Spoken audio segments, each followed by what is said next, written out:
Dataran tinggi Dieng telah lama menjadi kawasan pemukiman orang Jawa pada saat itu.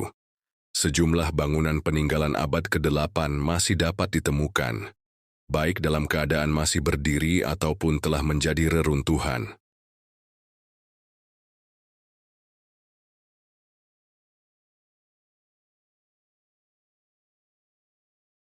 Di episode ini, akan kita ulas tentang situs yang berada di padang savana. Gunung Pangonan, simak video sampai selesai, jangan di-skip. Kalau ada bagian video yang terlewat nanti, dituduh menyebarkan berita hoax.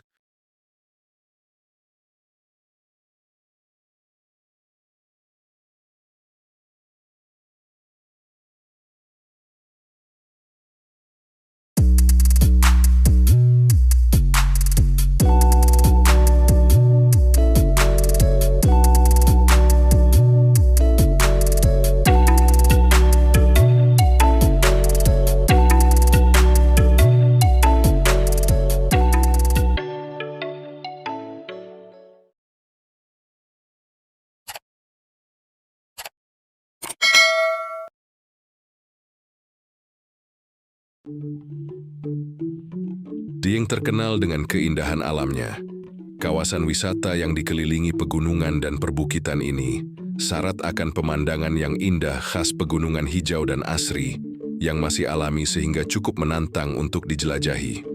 Beberapa gunung di Dieng memang sudah sangat familiar.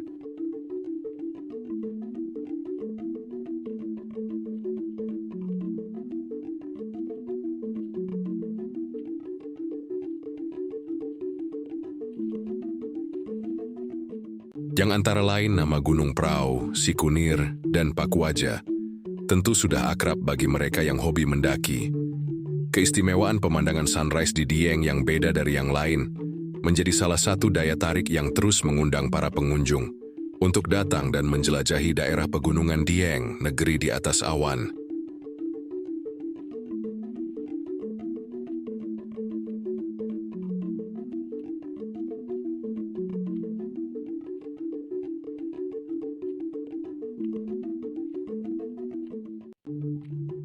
Mungkin nama Bukit Pangonan tidak seberapa dikenal, yang merupakan bukit kecil di selatan kawasan wisata Dieng ini. Tapi bagi Anda yang masih asing, mari kita kenalan dengan bukit yang memiliki padang savana hijau indah ini.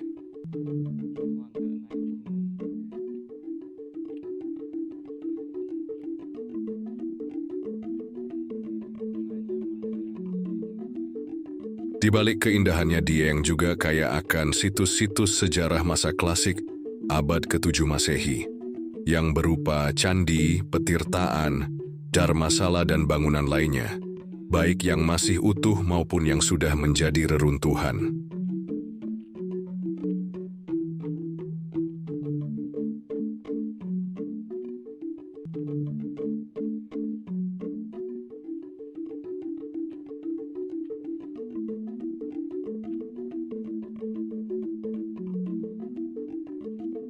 Namun apakah Anda cukup familiar dengan nama Bukit Pangonan Dieng?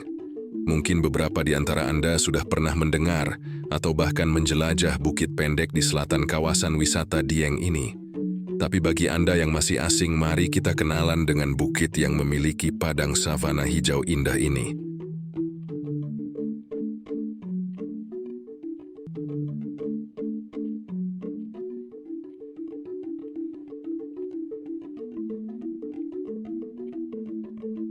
Bukit Pangonan Dieng dulunya merupakan kawasan hutan rimbun yang dipenuhi pepohonan dan tanaman perdu seperti gelonggong, pringgondani, daun dores, serta tanaman semak purwaceng yang kini dibudidayakan oleh masyarakat Dieng sebagai minuman kesehatan.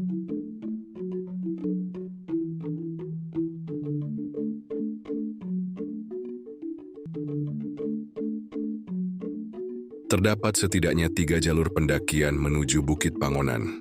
Pertama, lewat Museum Kailasa dan kendaraan bisa diparkirkan di parkiran kompleks Candi Arjuna. Kedua, lewat Kawah Sikidang dan kendaraan diparkirkan di parkiran Kawah Sikidang.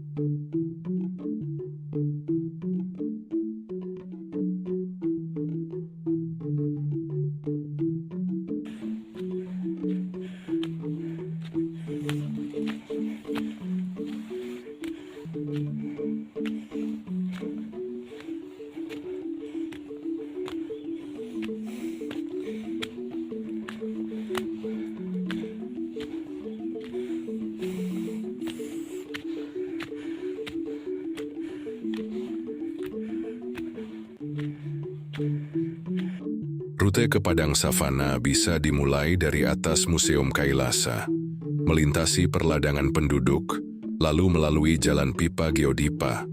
Setelah itu melalui jalan yang ada tangga dan gapura kayu, lalu melalui jalan yang seperti di video ini, hingga sampai ke areal yang masih rimbun.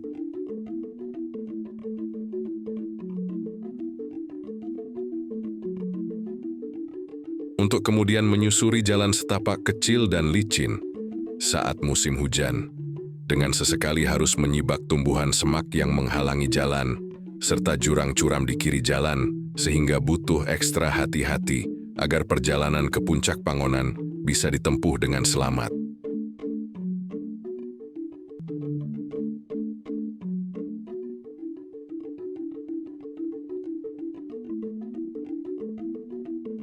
Nama Pangonan berasal dari kata dalam bahasa Jawa, angon, yang berarti menggembala. Dahulu kawasan ini dipercaya digunakan sebagai tempat penggembalaan ternak oleh masyarakat sekitar. Lokasinya yang berupa padang rumput luas membuat tempat ini ideal untuk ternak pada masa itu.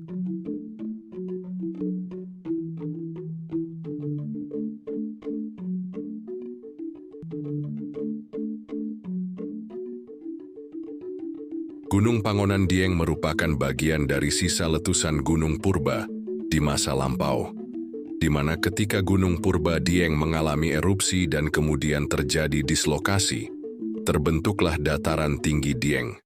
Begitu juga dengan kondisi Gunung Pangonan juga mengalami hal serupa, yaitu menyisakan lembah semurup yang menjadi ikon savanah Gunung Pangonan Dieng sekarang ini.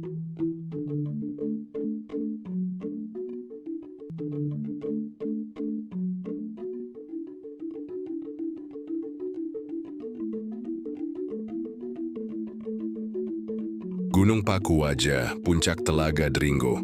Gunung Prau kian jelas terlihat di saat kita mendaki puncak Bukit Pangonan Dieng untuk melihat matahari terbit. Akan tetapi fenomena tersebut hanya terjadi di musim tertentu untuk melihat golden sunrise yang sempurna seperti bulan Desember, atau lebih tepat di musim hujan akan lebih indah.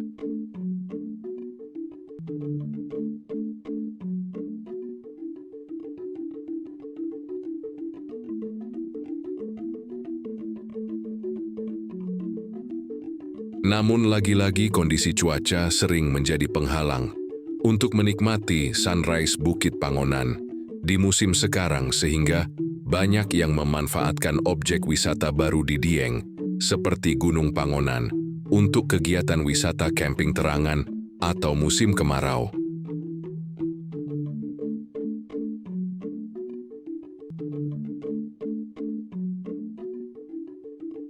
Di saat perjalanan ke Telaga Semurup, terlihat pemandangan Kawah Sikidang. Ini menandakan kita hampir sampai ke Telaga Semurup. Nah, yang di sana itu Kawah Sikidang. Itu kawah yang masih aktif dan digunakan, dibuka untuk tempat wisata. Nanti kita kalau ada waktu ke sana.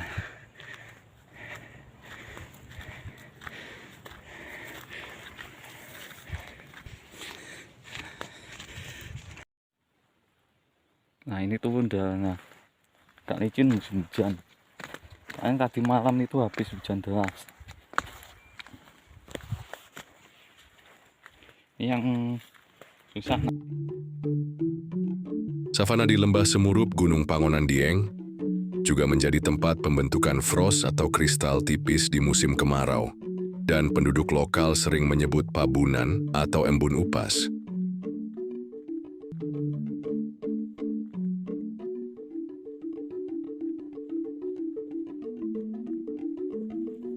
Setelah melewati jalan menanjak selama 20 menit perjalanan selanjutnya akan melalui jalanan landai dan akan melewati jalan yang di kanan kirinya adalah tanaman bambu kerdil atau dinamakan bambu pringgondani.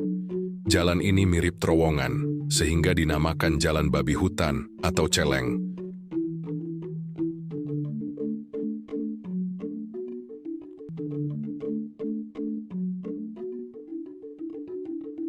Di Di balik keindahannya Gunung Pangonan menyimpan banyak situs sejarah yang pernah saya ulas di episode sebelumnya. Yang antara lain Candi Wisanggeni, temuan struktur di Gunung Pangonan, dan lain-lain.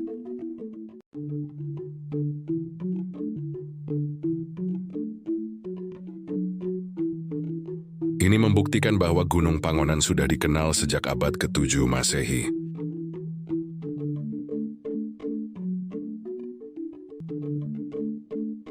Perjalanan selanjutnya melalui jalan yang menurun. Di saat musim hujan, jalan ini lumayan licin.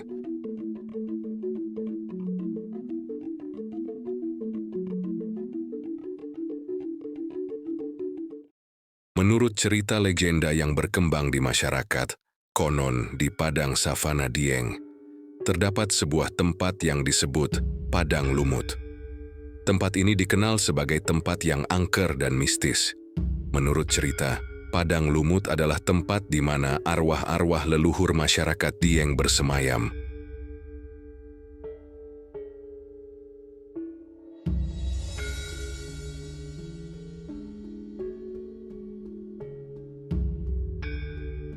Pada malam hari ketika bulan purnama, konon arwah-arwah tersebut akan muncul dan berkumpul di Padang Lumut. Mereka akan menari dengan gerakan yang anggun dan mistis, diiringi oleh suara musik gamelan yang tidak terdengar oleh telinga manusia. Terkadang juga terdengar dari kejauhan suara gamelan. Namun setelah ditelusuri suaranya berasal dari Padang Savana ini, oleh warga sekitar dinamakan Lenggeran.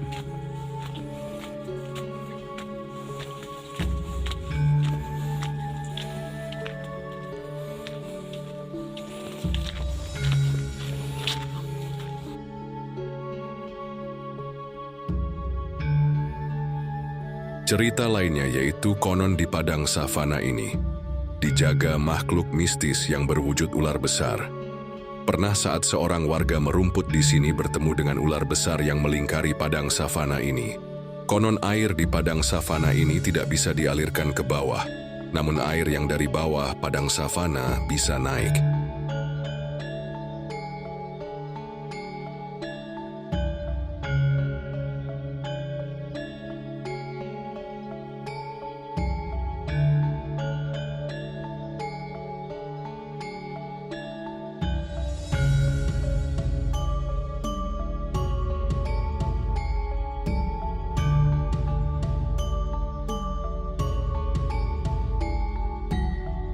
Selain cerita tentang Padang Lumut, terdapat juga cerita lainnya yang berkaitan dengan Padang Savana Dieng. Salah satunya adalah cerita tentang Telaga Warna, sebuah danau yang terletak di dekat Padang Savana Dieng.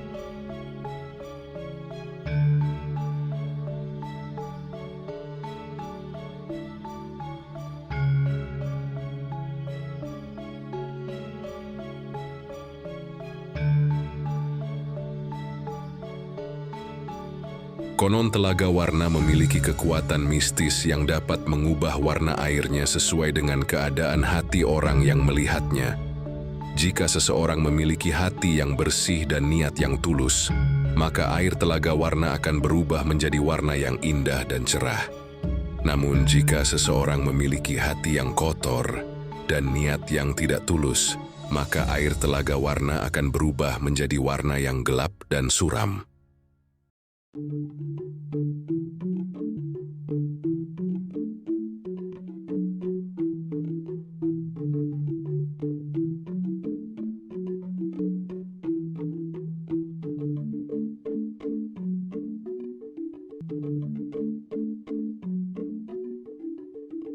Setelah 30 menit perjalanan, sampailah kita di Telaga Semurup atau Padang Savana Gunung Pangonan.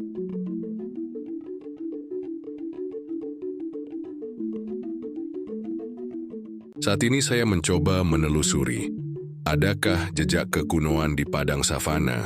Dikarenakan di Gunung Pangonan ini banyak menyimpan jejak sejarah situs kuno, dan lokasinya berdekatan dengan Candi Bima.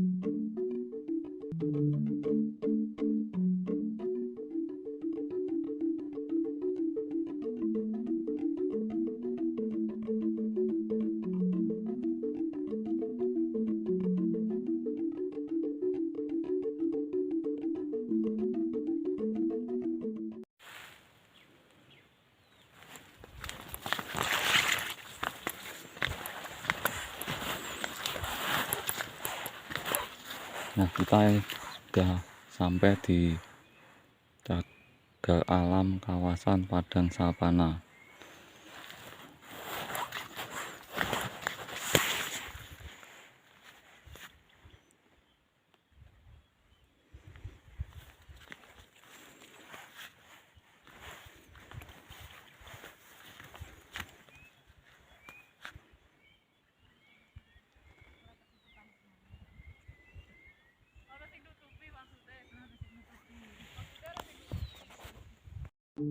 Suasana di padang savana sunyi dan tenang. Di bawah gundukan-gundukan, ternyata ada sumber mata air yang merupakan sumuran, dan sumuran tersebut tersusun dari balok-balok batu andesit.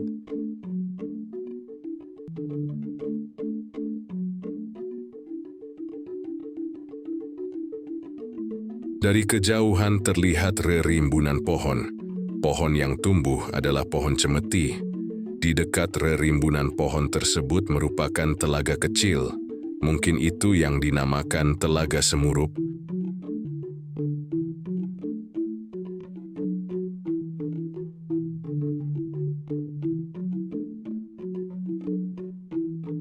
Struktur sumuran saat ini tak terlihat karena tertutup rerumputan, dan sisi bagian sumuran selalu mengeluarkan air.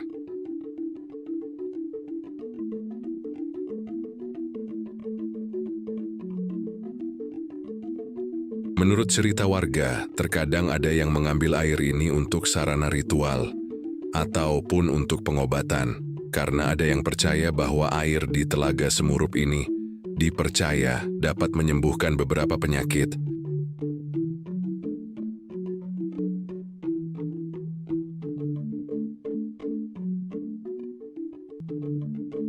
Dari keterangan warga juga, dulu di sekitar sumuran ini juga pernah diketemukan arca, yang berupa arca sosok laki-laki dan perempuan.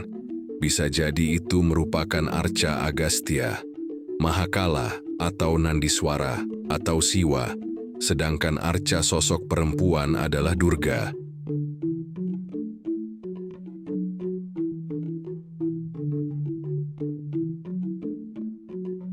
Namun saat kesini dan berkeliling sekitar sumuran, saya tidak menemukan keberadaan arca tersebut.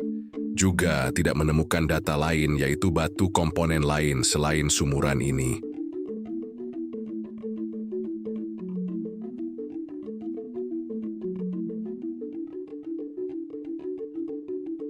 Ada beberapa dugaan tentang struktur ini, yaitu jika merujuk pada keterangan warga, bahwa di sini pernah diketemukan arca. Diduga struktur ini kemungkinan merupakan struktur sumuran candi, yang difungsikan untuk menempatkan peripih sebagai nyawa candi.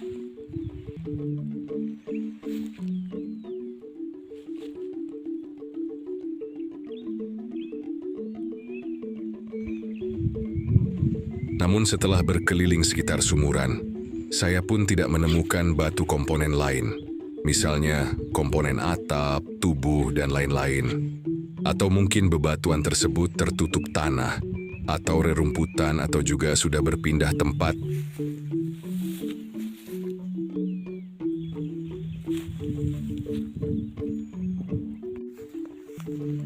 Dugaan kedua adalah struktur tersebut merupakan struktur petirtaan, karena pada dinding-dinding struktur ini juga selalu mengeluarkan air. Namun sumuran candi pun juga mengeluarkan air.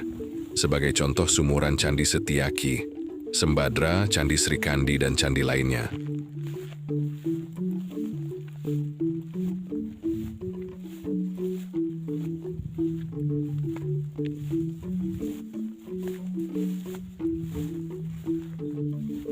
Namun di balik semua dugaan itu semua, dan masih belum tentu kebenarannya, situs ini diperkirakan peninggalan kerajaan Mataram kuno abad ke-7 sampai 8 Masehi. Sejaman dengan situs-situs lainnya di dataran tinggi Dieng.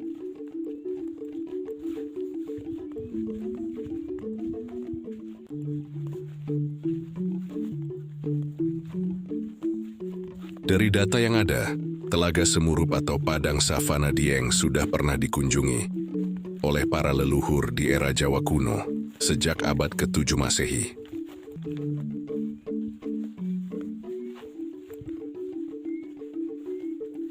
Semua hal tentang Telaga Semurup ini masih menyimpan banyak misteri, termasuk jejak sejarah di sini. Ditambah lagi masyarakat sekitar masih menganggap angker dan keramat.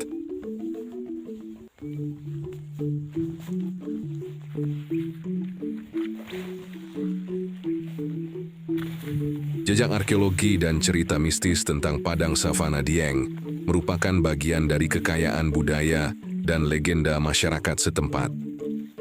Jejak arkeologi dan cerita-cerita ini tidak hanya menambah keindahan alam Dieng, tetapi juga mengingatkan kita tentang pentingnya memiliki hati yang bersih dan niat yang tulus dalam menjalani hidup.